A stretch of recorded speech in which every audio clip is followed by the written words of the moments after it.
Hello, everybody. You love my avatar face. Oh my God, horrible. Anyway, welcome to this month's Hazmat Roundtable. We are bringing the freshest takes on the market. We got Ben Herskowitz, Jeff Zintak, Mike Monaco, and Bob Cascignano. In addition to my hand-drawn face that is moving around in a very creepy way, but we also have our good friend Brian Summers. How are you, Brian? Excellent. Excellent. Glad to be with you, gents. Unbelievable. So we were talking amongst ourselves, and we're like, this is a good topic. Why don't we talk about the CSTs? So I that's know a what little bit about those. we that's what we thinking. What's everybody? Yeah. First of all, before we get into it, anybody doing anything cool? I mean, besides Mike on his death wish, trying to drive and be on a show and text And do a show. and do a show. I'm being a part of this roundtable, which is cool. That's great. Live on YouTube and Facebook. That's cool. We're everywhere, baby. I love Cool. it. I know. Bob was just at a major space place doing teaching. Yes, they're known for their aeronautical prowess, Yes. Ah, and it was fun. It was a good time. It's an interesting crowd. The firemen there are awesome. The weather is amazing. But the people that like actually work there are so smart they're back to being dumb. okay. It's they went right around the corner. They went right around the circle. So very odd, but good times. We had a good time. So Cool. That's the important thing. what's Good that? stuff. Well, what do we got? What do we got loaded up for today? Well, all right. So the idea was, what happens when you call the CST? Like, what is like? I'm going to bet. First off, has anybody ever called the CST in for something? Yes. Several You times. Wow, I cannot. I've never. I don't know anybody that's done it. Like usually they call 911 and the fire department, police department come in. Is CST's 912? What do you call? So for us, it's a process we go through state emergency management, who has to go through the governor. So there's a process. I'm assuming that's similar state to state, because it's that. And I don't understand the big army versus little army. There's a lot of crossover, but the CSTs are a state asset, is my understanding. Yeah, And, that's absolutely correct. And so they're basically, at least early on in my career, they were the ones that had the biggest budget. So they had the coolest toys, as well as they're a full-time unit. So it's Right. not like, let's call up the reserve and see who's on duty today. Like these guys that they're hazmat, 40 hours a week. And so when you're able to immerse yourself in that, you have some really strong people that can help you solve bizarre problems. So it's pretty common knowledge now, but 15 plus years ago, we get a call to a locksmith who finds in the basement, he's clearing out there for the first time in God knows how many years, and he finds some newspaper that has the date 1941 on it.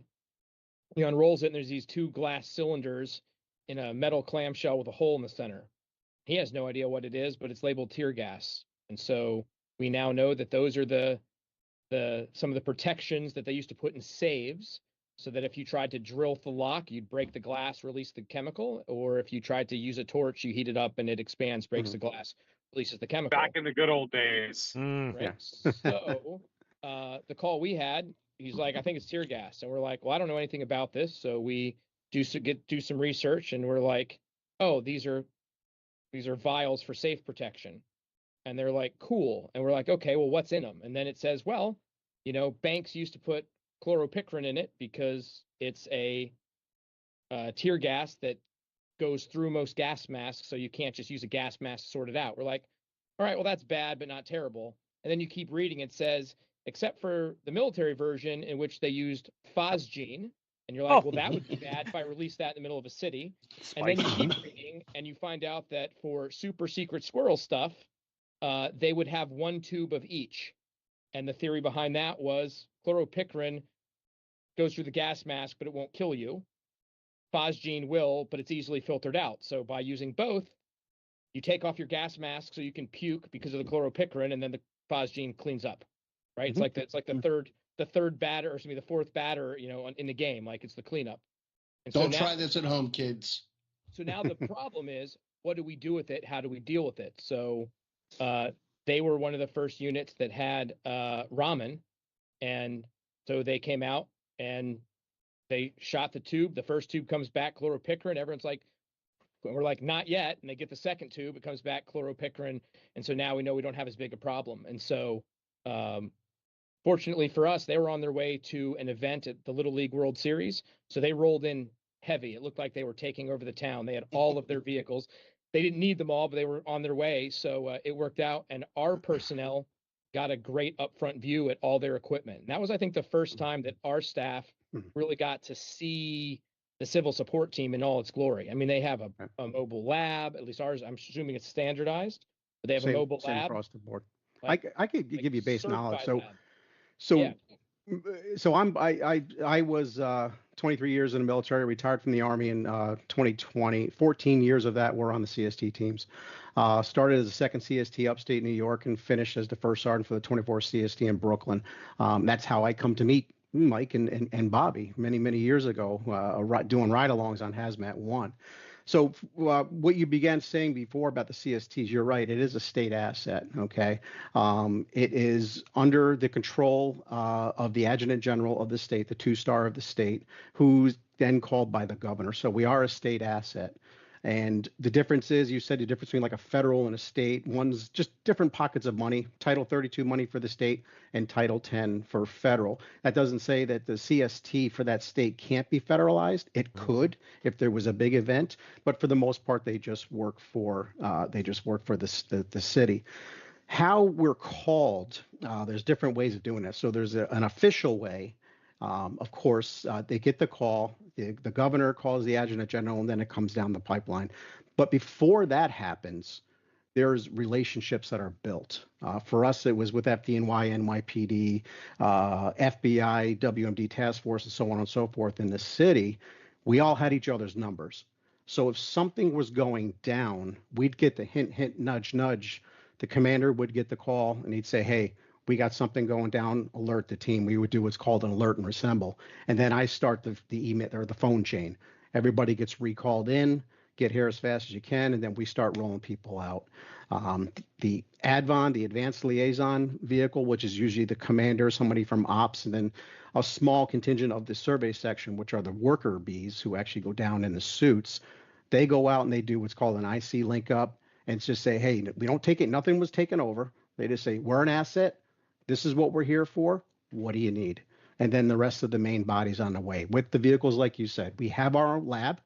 We have a lab with everything you can imagine, our own glove box. We have a unified command suite, which is a huge asset.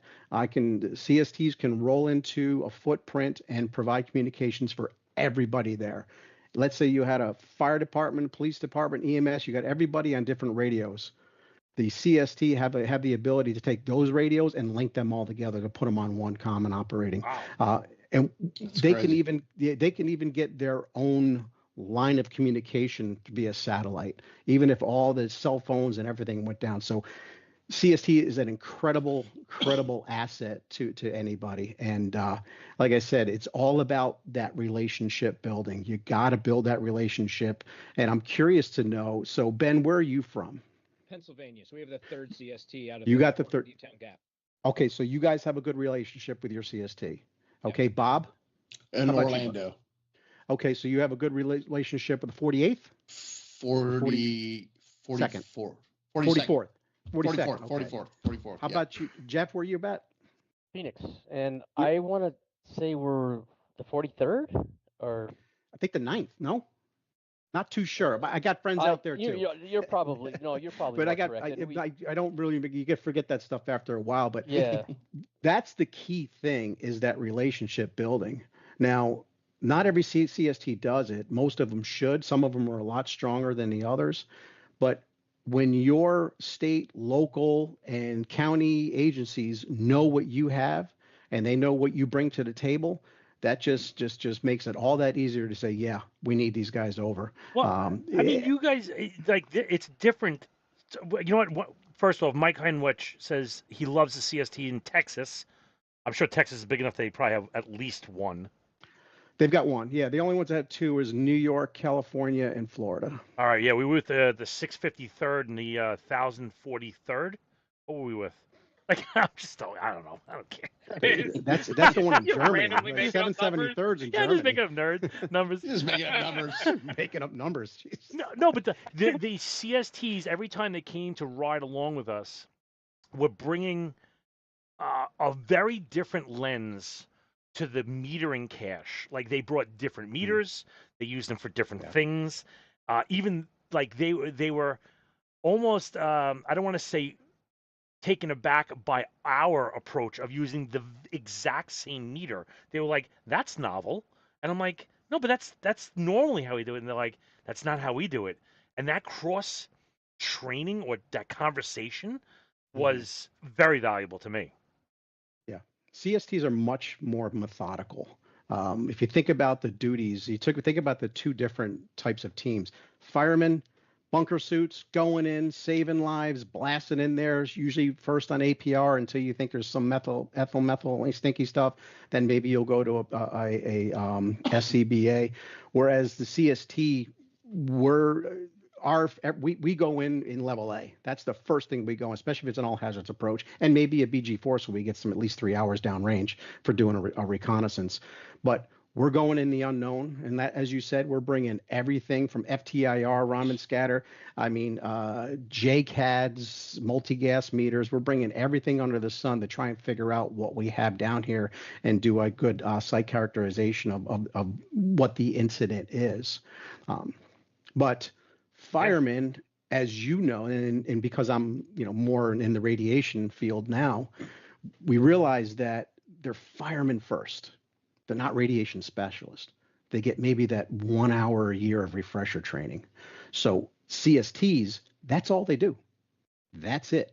WMD response. And that's all they train week after week after week after week is WMD response. Right. So they're honed in a lot more and they're a lot tighter.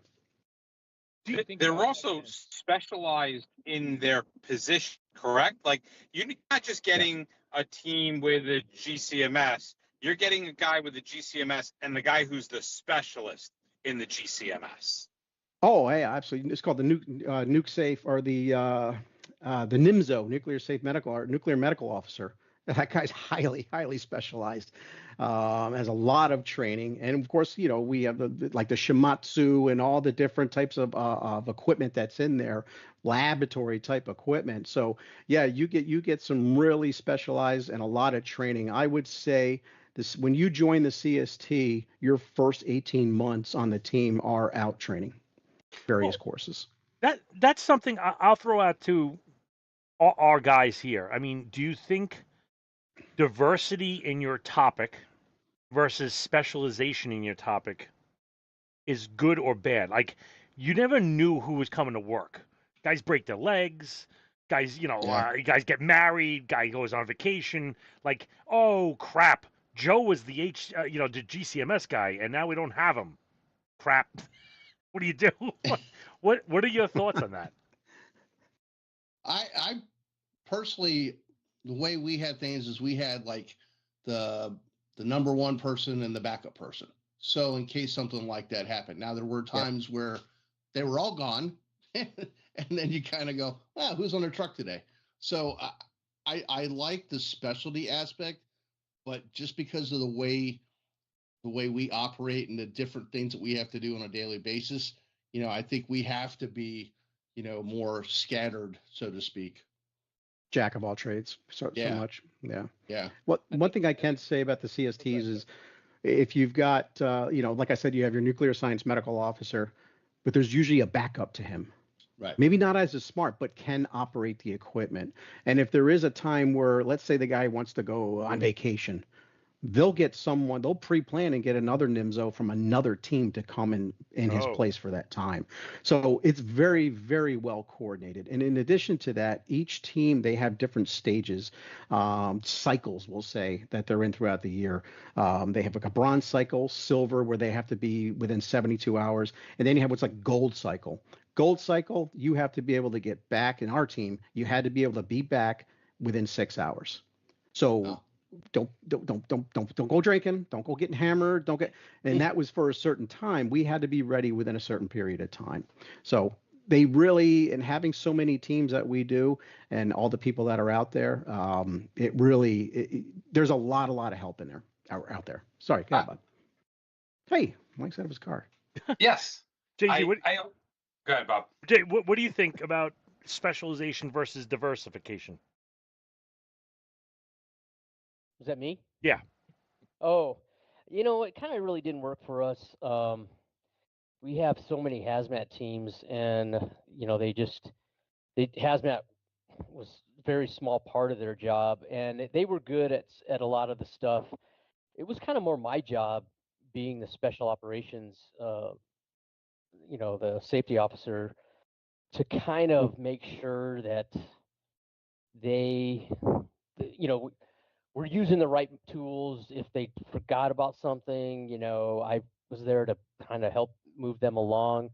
But when you have 225 technicians and only maybe 25 of them are on duty, the others are either off duty or on other trucks, non-hazmat trucks. You've got a lot of moving around, and when we're guys are filling in at our stations that are not normally on a hazmat truck, but they're a hazmat technician. They're pretty much, that I don't want to say useless, but it's really difficult to get any. So it was just hard. But I knew of guys on each truck that he's kind of good at the FTIR or something of that nature. But I couldn't really do that. I couldn't really count on anybody. It just really wasn't in their makeup. I think that goes back to what I said before about, your fireman first, and all this other stuff are additional things to learn. Like I said, with the CST, everybody's position is very specific. That survey section does nothing but survey, and they train all week long, and they do PMCS on their equipment every Monday. Every Monday, they make sure their equipment's up and operational, and those guys know each piece of equipment inside and out before they go down range. And what helps as the teams, as they progress, is a lot of people start in the survey section and then work their way up, get promoted up through the system. So now you've got a pretty good cache, and you got a lot of backup people, and you can do more things with the CST. For instance, when I was with the second CST, I say 2008. Everybody, to include the commander, the deputy, everyone had come through survey. And we would be able to do what's called dual teams downrange, which is not done a lot of the times. Usually it's just one team downrange and everybody's focused on them. But we were able to have dual teams downrange at two separate locations and be able to manage it with no problem at all. Don't know if anybody's doing that anymore, but that was something that we had done. So you would be. Oh, good, Mike. I was just gonna say you specialized in double teaming. Yeah. Yes. Downrange. Mm-hmm. And a WMD, and yes, and yes. All right. So let me ask you this, because I actually have a real question. Is like, you're almost painting the CSTs as being like a one-trick pony. We do at WMDs. We're excellent at it. I don't disagree. But now you're on the inside over that side. Do you think that there is a hidden talent or something that, like, but if you call us for this, we're really good at this, and this is not as advertised? Well, listen, it's all, we can do Chem Rad Bio. I say we do, like I'm still there. Chem Rad Bio. They can do all the above, and CSTs are not designed for like mass casualty. They're just not. That's not what their focus is. They have a decon line, but their decon line is for the team and maybe any other first responders that are with them going down range. But I think it's the knowledge, the specialized training, the time that these ladies and gents put into their job. and the equipment, that specialized equipment, is what makes CSTs, that asset, that hell of an asset. And then, oh, and by the way, there's another state right next to you that has another team ready to come if you need them to take over with the same equipment. Speaking of taking over, I imagine in my head them coming in and just kind of like taking over the scene. No. Nope. So what happens is when we get the call, the commander and his little advanced echelon go out. They link up with the incident commander and say, okay, here's what again, we talked about relationships.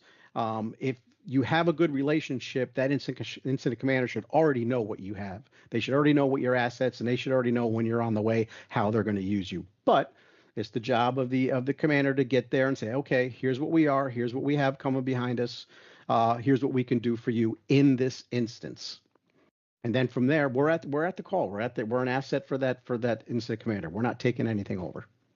And we had them for if I'm not mistaken, the NBA All-Star game here in Orlando several years ago as an asset, and they were great, helping stage things and had a lot of their specialized equipment ready to go if we needed to deploy it pretty rapidly. So that was great. Yeah, so you're talking about standby missions. So standby missions are a little bit different. I used to love standby missions. Well, some of them. Being in New York City, we had a lot of them. UNGA, General Assembly, Wimbledon tennis, which I hated that, especially night shift because you never know when they're going to end. But all those standby missions were fantastic because we got to work side by side. But again, everybody knows what we were going to do, and we actually now I don't know if I can talk. Yeah, I could talk about this. We had an incident once with the UNGA, and I had actually released the team, majority of the team back to the rear because we were kind of done with for the day. We had a letter agency, I won't say which one, approached me and like two other guys. We were the only ones there. They said, hey, can you guys help us out? We got something. We want to keep it on the down low. I'm like, okay, what's going on? One of our agents went out to dinner, came back, and there was a bottle of perfume sitting on his on the night table. He doesn't know where it came from. We don't know where it came from. Can you guys go check it out? Low key. We're like, yeah, we're on. Yeah. So we did. We went through back doors, up back elevators, and went into the room next door. Put on PPE. Went in there. It was nothing. It was just cologne. But it was cool being able to like say, yeah, this is great. We're actually doing what we're supposed to do. But stuff like that. That's what they're there for. Hey Brian, I got a question for you. How well are you guys at chain of custody and evidence preservation? Is that kind of your specialty? Well. Very That's what I trained. thought. Now I can't say everybody. Again, I can't speak for every CST because some commanders are different than others. Some focus on other things, but I can tell you just that like the fire department. Yeah, chain of custody is very, very important, and it has a lot to do with again training. Especially when you're doing your samples, when you're taking your samples and writing the labels down and so on and so forth, and making sure you're not spilling anything and everything's clean. It's in an overpack. You're transferring that. There's eyes on it. People are signing off on it. So that is something that the CSTs, they're actually graded on this. So I don't know if you guys know this, but the CSTs have what's called an evaluation. They call it an X-eval. Army North comes and evaluates them.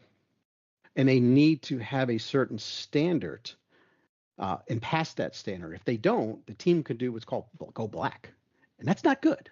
That means you're not mission capable, and that people get fired when that happens. But so they do get evaluated, and I wouldn't say they work towards that. I'd say when we know the evaluation's coming, we'll start ramping up just to kind of get everybody used to the muscle movement and everything again.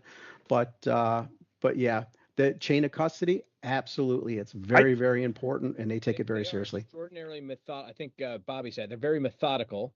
And I think it's just the direction in which they come from. Because the other thing Mike had said, like they take over, a little bit of the opposite. The thing that changed our practices at that call I previously described, when it's all over, is we go back to, because they had staged a lot of their equipment in a Kmart parking lot. which was fantastic. So some guy came over and goes, "I know why you're here. It's because you're storm chasers." And the CST guy's like, "Oh yeah, absolutely. Yeah. Tornadoes coming." But We used to at get the that a lot. end, when we circle back around, we left the scene, we go back.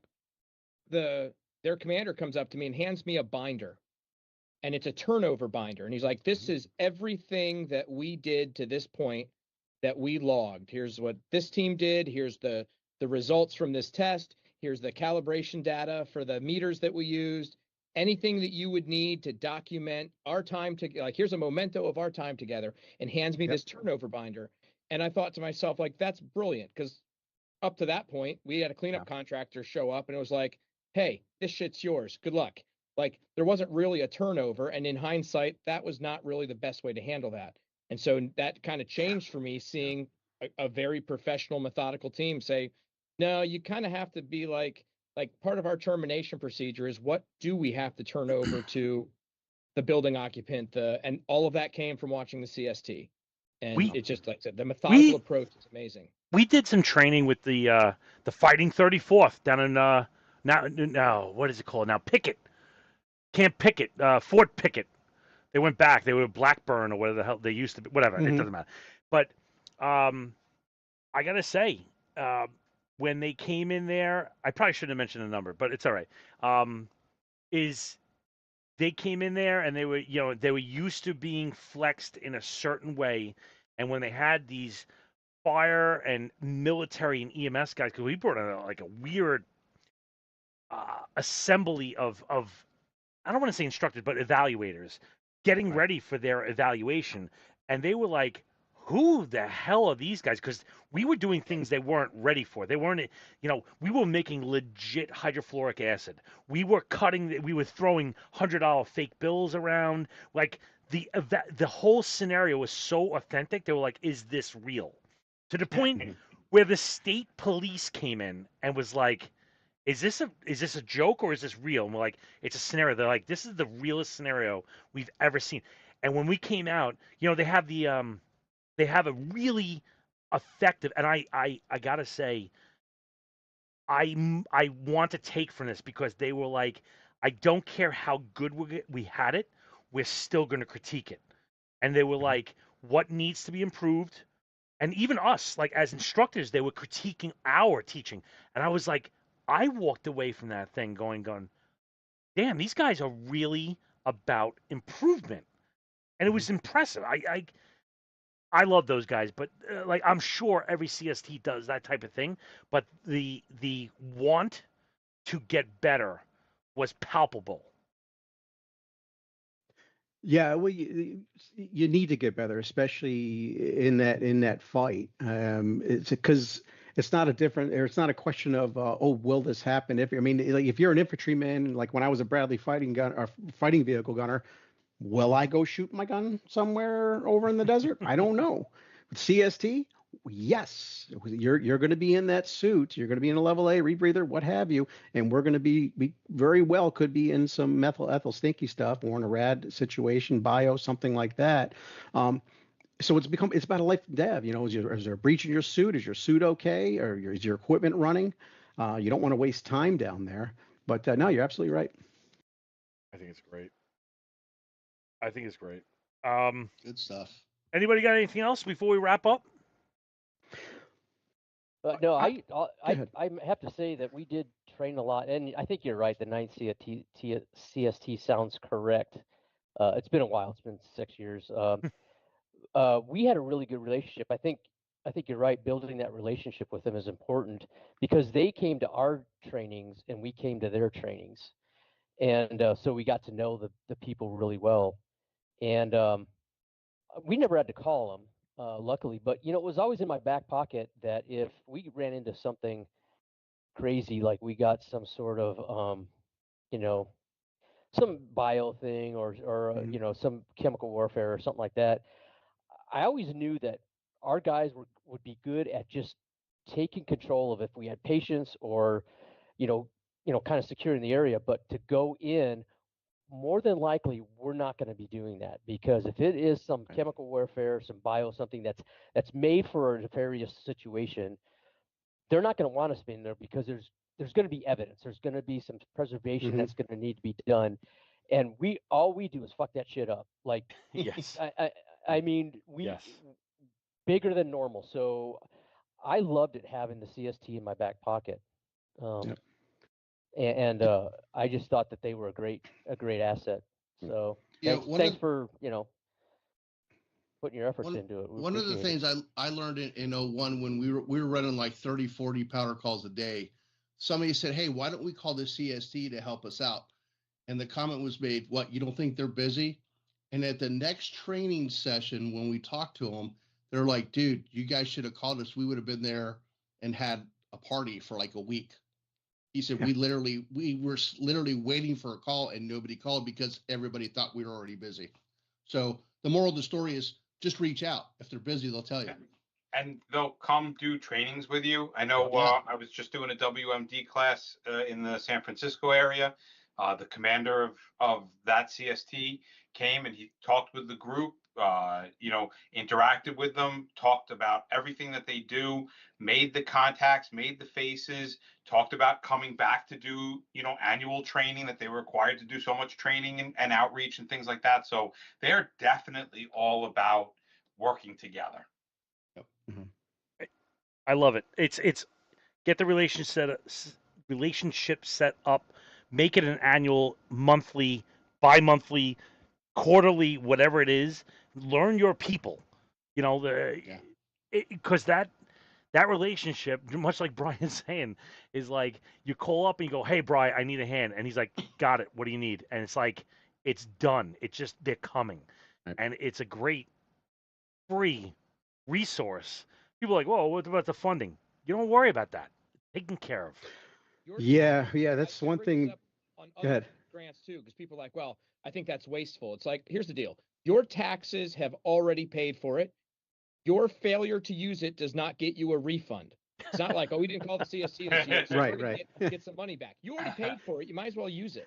It's going to get used. It's just going to get used somewhere else, and you're going to miss out. That's my opinion. Yeah, if I waste a pipette downrange, a gas station's not going to close down Long Island or something like that. You know what I'm saying? No, listen, and that's another thing. On your point, Bobby, we didn't waste either. I mean, we use what we use, and then we would get everything back that we needed to continue that mission. But we also had other teams, other partnering, but. I would say, as you said a couple times, Bobby, relationships, that's the most important aspect here. And even if you don't go out, get a capabilities brief. They'll love the commander, the deputy, the first sergeant, the OPSO. Somebody will come to your group or unit and give you a capabilities brief and show you everything we talked about, how we're called, what we do when we go down range. Here's the equipment that we have. Here's what we can. Here's all the capabilities and all the things that the CSTs can detect, and that at least gives somebody a better idea. That let's say something happens in a podunk town in upstate New York, and the guy's got a situation, but he understands what the CST has. Well, maybe he can. Having that better understanding, he'll be better know how to employ them once they get there on scene. I love it. Nice. Bri, thanks so much for coming on. Absolutely. Guys, once again, for those that are still listening, if you know anybody that wants to advertise, please hit us up. You can just email me at bob@thehazmatguys.com, and you can get some advertising spot on here because it 100% goes towards sending guys on scholarships to conferences. We got relationships with a whole bunch of conferences around the country, and we're sending people with a bag full of loot to every single one. So please, if you want to, I don't care if you want to put a giant middle finger to Mike up on the screen.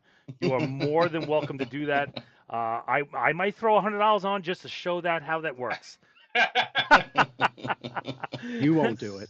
So hurtful. You don't have the balls. You won't do it. Yeah. You won't go 200. No, you won't.